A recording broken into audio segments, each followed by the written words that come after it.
చూస్తున్నాం ఇండియా వ్యాప్తంగా ఎన్డీఏ 270 స్థానాల్లో ఆధిక్యంలో ఉంది. అలాగే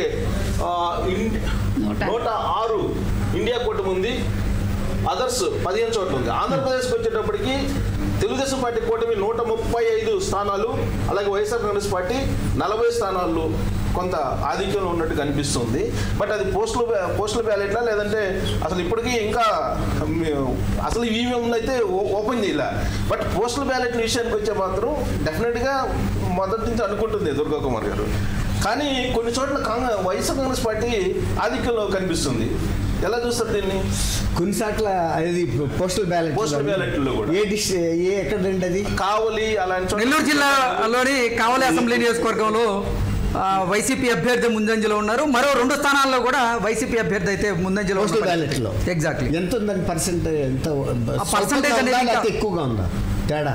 అంటే మొత్తం ఆధిక్యంలో ఉంది, ఇంకా ఫైనల్ కాలేదు. ఇప్పుడు ఓవరాల్గా ఏంటంటే జనరల్గా మన స్టార్టింగే తెలుగుదేశం పార్టీకి 3 నుంచి 5 వేల మెజార్టీ తోటి పోస్టల్ బ్యాలెట్లో స్టార్ట్ అవుతుంది అని చెప్పి అనుకున్నాము.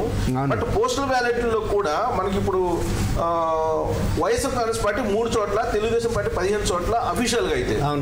సరే మిగతా వాళ్ళు రకరకాలు చేస్తున్నారు అనుకోండి.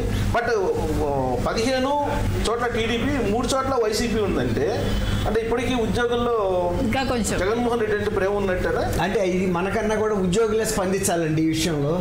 ఎందుకంటే వాళ్ళు ప్రభుత్వం మొదటి నుంచి ఉద్దేశపూర్వకంగాను వీళ్ళని ఇబ్బంది పెట్టి పోస్టల్ బ్యాలెట్ నమోదు కానివ్వకుండా రకరకాల ప్రొసీజర్స్ తిప్పుతా వచ్చింది.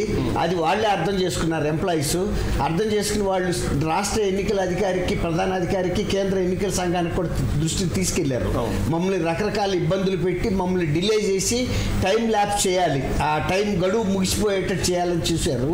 కాబట్టి వాళ్ళు ఉద్దేశపూర్వకంగా ప్రభుత్వం చేసింది కాబట్టి వాళ్ళ ఇంకొక సాయంత్రానికి వాళ్ళే చెప్తారు, ప్రభుత్వ ఉద్యోగులే చెప్తారు ఇక్కడ ఏం మతలబు జరిగింది అనేది. ఎందుకంటే వాళ్ళ మెంబర్స్ ఎవరు అబ్జర్వ్ చేస్తే కనుక కుప్పంలో చంద్రబాబు నాయుడు పోటీ చేసిన దాంట్లో హైయెస్ట్ మెజారిటీ వచ్చింది పోస్టల్ బ్యాలెట్ లో, మిగతా చోట్ల అంత రాలేదు. అంటే దీన్ని బట్టి వన్ సైడ్ లేరు ఉద్యోగులు అనేది సంకేతమా? అట్లా అనుకోవటానికి లేదండి. 95% ఉద్యోగులు యాంటీ ఎస్టాబ్లిష్మెంట్ ఉన్నారు, అందులో సందేహం లేదు. ఇక తర్వాత అదే ఇప్పుడు యాంటీ ఎస్టాబ్లిష్మెంట్ ఉన్నారు అనుకున్నప్పుడు ప్యారలల్ గా మెజార్టీలు రావాలి కదా. ఒక కుప్పంలో మాత్రం హైయెస్ట్ మెజార్టీ వచ్చి మిగతా చోట్ల అంత మెజార్టీ లేవు. అంటే చీఫ్ మినిస్టర్ అవుతాడు కాబట్టి చంద్రబాబు నాయుడు గారు మనందరం ఇంకా కన్సాలిడేటెడ్గా చేయాలి, సాలిడారిటీ చెప్పాలి అనుకున్న ఫీల్ కనపడతా ఉంది. అందులో వీళ్ళు కుప్పం ఓడిస్తామని ఒక కంకణం కట్టుకున్నారు కదా వైఎస్ఆర్సీపీ వాళ్ళు. మీరు ఎలా ఓడిస్తారు మేమందరం ఉండగానే ఒక పట్టుదలకి. ఇంకా కుమార్ గారు బ్రేకింగ్ న్యూస్ చూస్తున్నాం. ఉండి అసెంబ్లీ నియోజకవర్గంలో రఘురామకృష్ణరాజు గారు టీడీపీ అభ్యర్థిగా బరిలో దిగిన నేపథ్యంలో ఆయన 2 రౌండ్లు పూర్తయిన నేపథ్యంలో 2 రౌండ్లలో కూడా ముందంజలో కొనసాగుతూ ఉన్నారు. అలాగే